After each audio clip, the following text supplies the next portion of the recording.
Assalamualaikum teman-teman. Nah, ini adalah video YouTube pertama kita. Jadi buat teman-teman tolong di like, comment, subscribe, serta di share ke teman-teman biar kita bisa bikin video selanjutnya yang lebih seru lagi, yang lebih menarik lagi. Dan bagi teman-teman yang punya saran nih, selanjutnya kita buat video apa, tulis ya di bawah.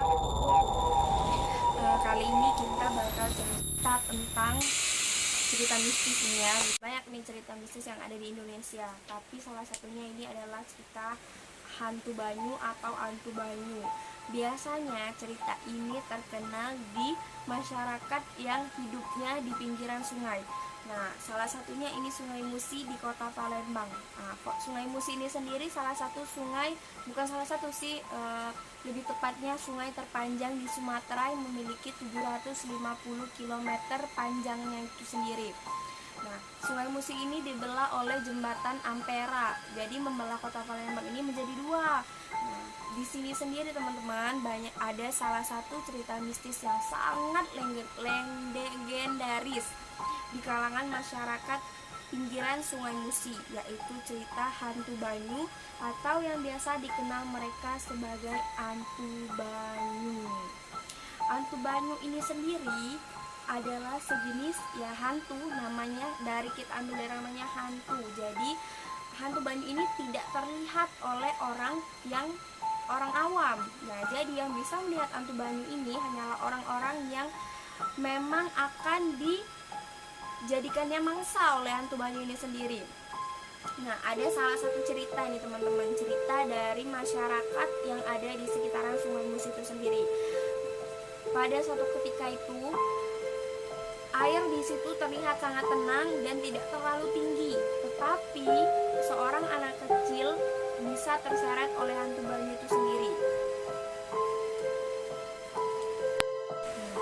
Ketika ditanyai bagaimana bentuk si hantu Banyu ini sendiri, anak kecil itu berkata ketika si hantu Banyu ini menggagalkan aksinya dalam menarik anak tersebut, dia kelihatan sangat marah pada anak itu. Jadi dia seakan dia itu berekspresi bahwa dia itu marah. Dia memiliki ciri-ciri mata yang merah, gigi yang berpaying atau kayak Dracula gitu. Terus memiliki tubuh yang tinggi, besar, berbulu-bulu. Tapi ada juga versi lain dari hantu Banyu ini sendiri.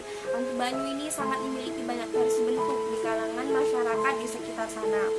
Ada juga yang berkata bahwa hantu Banyu ini memiliki wujud seperti monyet. Nah, tentunya kita tidak bisa memastikan bagaimana bentuk dari asli hantu Banyu tersebut. Biasanya nih teman-teman, hantu Banyu ini dia keluar pada saat kebanyakan pada saat akhir tahun atau pada saat air sungai sedang naik dengan kondisi yang tidak seperti hari-hari biasa. Pada saat itu biasanya hantu Banyu sendiri mencari mangsa dengan lebih banyak. Jadi biasanya masyarakat di sekitaran sana akan lebih waspada pada saat-saat tertentu seperti itu. Jadi mereka biasanya akan lebih mewaspadai atau melarang anak-anak mereka untuk mandi di sungai karena takut terseret oleh hantu Banyu tersebut. Selain itu, hantu Banyu ini kalau dia ingin menyeret mangsanya, cara dia itu dengan cara melicinkan bagian dari tempat manusia itu sendiri, menginjakkan kaki menuju sungai. Tempat itu akan sangat licin sehingga manusia itu akan terjatuh. Ketika dia terjatuhlah, si hantu Banyu atau hantu Banyu tersebut akan menarik mangsanya dan membawanya ke tempat persembunyiannya, lalu akan menyedot ubun-ubun si mangsanya tersebut. Nah, ketika mangsanya ini sudah hilang, jadi yang pasti masyarakat dan keluarganya akan mencarikan korban ini kemana hilang keberadaannya. Saat itulah biasanya masyarakat sekitar atau keluarga akan mencari seseorang yang bisa mengetahui apakah anak tersebut atau orang tersebut diseret hantu Banyu atau buaya. Saat itulah mereka akan memanggil seseorang yang biasanya disebut mereka sebagai pawang hantu banyu atau pawang buaya.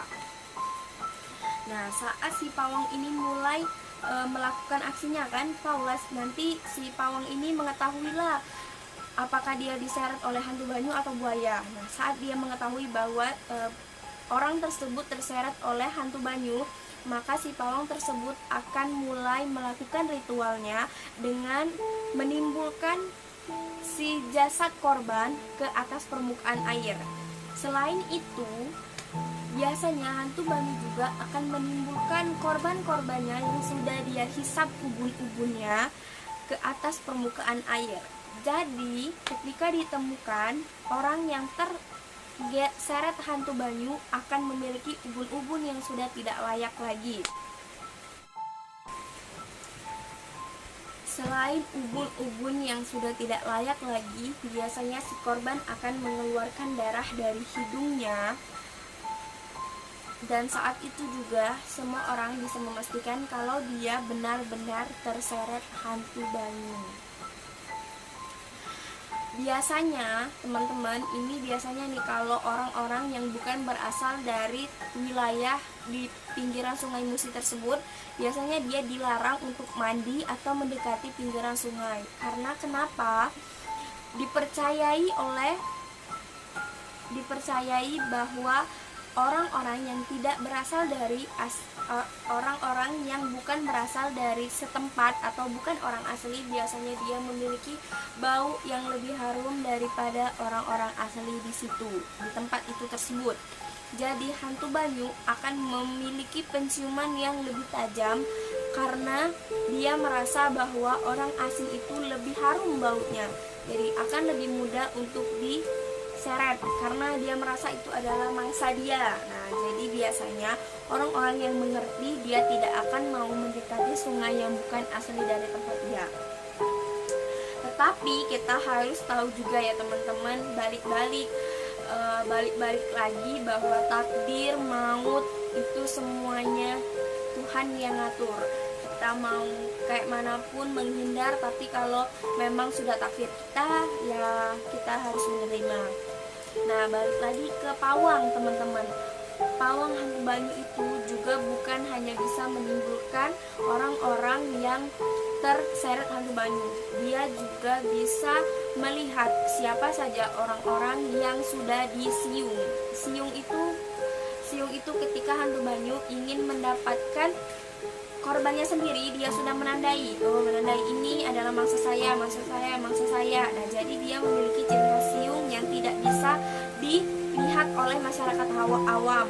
Hanya si pawang hantu banyu sendiri yang bisa melihatnya. Nah, ketika dia melihat dari orang tersebut memiliki siung atau sudah ditandain, maka dia akan mengobati orang tersebut agar tidak jadi terseret hantu banyu.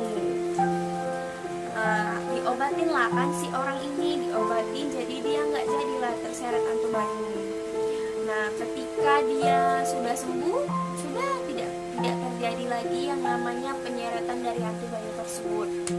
Jadi pesan buat teman-teman, kalau kita lagi di tempat orang nih, jangan mudah-mudah buat asal nyebur, asal main. Kita harus permisi, harus menjaga diri kita lah ya, jangan sampai kita ngerepotin orang banyak.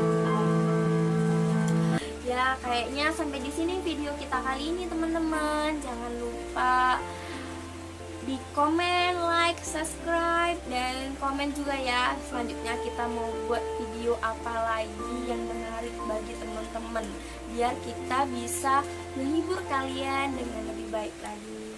Terima kasih. Assalamualaikum.